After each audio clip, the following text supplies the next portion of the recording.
नमस्कार दोस्तों, आप देख रहे हैं द हिंद 24 न्यूज। मैं हूं आपके साथ आकांक्षा सोनी। चलिए नजर डालते हैं आज की मुख्य खबरों की ओर। फरीदाबाद वार्ड नंबर 27 में आम आदमी पार्टी के भावी पार्षद उम्मीदवार सुरेंद्र संजू गुप्ता ने किया कार्यालय का उद्घाटन। इस अवसर पर पहुंचे आम आदमी पार्टी के हरियाणा लोकसभा उपाध्यक्ष भीम यादव ने दिल्ली में मिली हार को लेकर विपक्ष पर निशाना साधा और कहा, हरियाणा में पूर्ण बहुमत से निकाय चुनाव में आम आदमी पार्टी की पार्षद और मेयर जीतने जा रहे हैं। देखे पूरी खबर। भीम यादव जी सुरेंद्र गुप्ता जी के साथ कंधे से कंधा मिलाकर आप चल रहे हैं वार्ड 27 में, कितने उत्साहित हैं क्योंकि गुप्ता जी भी आश्वासन देंगे टिकट का, क्या कहोगे? सबसे पहले आज वार्ड नंबर 27 में सुरेंद्र गुप्ता जी के द्वारा एक जनसभा भी हुई और आज कार्यालय का उद्घाटन भी हुआ। भारी तादाद में वार्ड के लोग आज यहाँ पे उपस्थित हुए। इसके लिए मैं वार्ड नंबर 27 की जनता का बहुत बहुत आभार व्यक्त करता हूँ, जिन्होंने इतनी भारी संख्या में आकर हमारे प्रदेश अध्यक्ष डॉक्टर सुशील गुप्ता जी का स्वागत किया, उनका उत्साहवर्धन किया।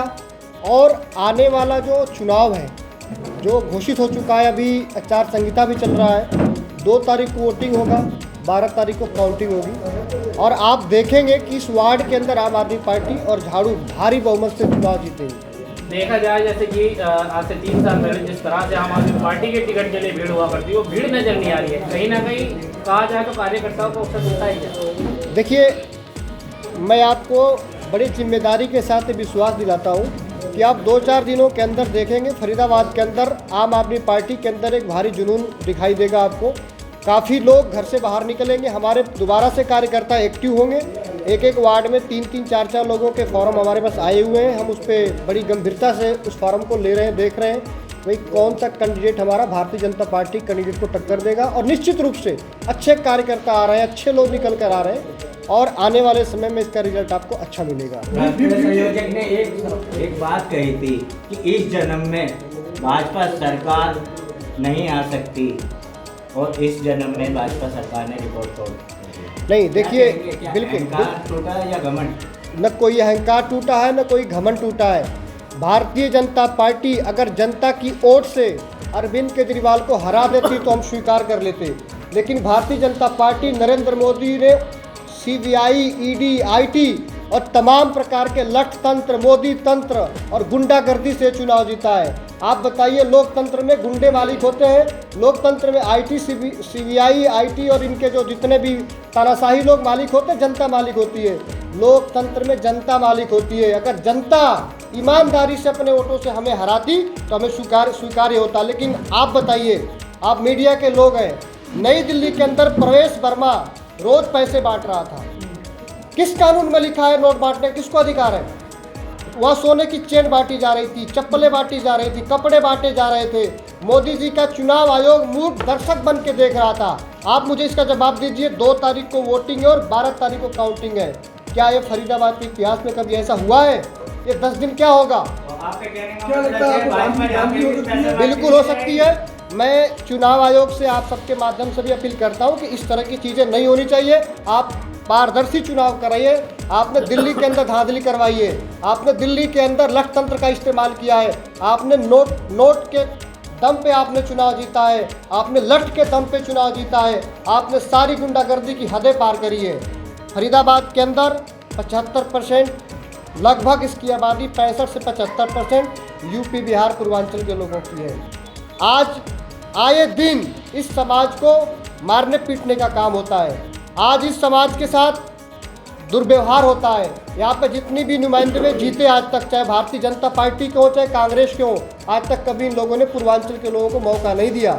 मुझे याद है, एक बार सूबेदार सुमन जी मेयर बने थे और हमारे 1-8 लोग पार्षद बने, लेकिन बहुत लंबा समय हो गया जब हमारे लोग न पार्षद बने न विधायक बने। इसका एकमात्र कारण है इन पार्टियों ने कभी मौका नहीं दिया।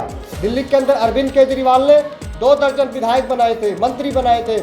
आज भी कई लोग हमारे विधायक बन के आए हैं और अरविंद केजरीवाल जी के नेतृत्व में फरीदाबाद के अंदर भी हम कई सारे पूर्वांचल के लोगों को जो आगे आएंगे उनको हम टिकट भी देने का काम करेंगे और जनता उनको भारी बहुमत से जिताएगी और हम अपना काम स्वयं करेंगे। भीम जी, बात करें जिले की, फरीदाबाद जिले के अंदर अभी तक आम आदमी पार्टी जब से जिला अध्यक्ष पद गया है, जिला अध्यक्ष नहीं चयन कर पाई, तो कैसे किस तरह से जो आगे की लड़ाई हो पाएगी? बहुत जल्द आपके बीच में जिला अध्यक्ष की घोषणा भी हो जाएगी, सारा संगठन आपके बीच में मिलेगा और हम बहुत मजबूती से चुनाव लड़ेंगे।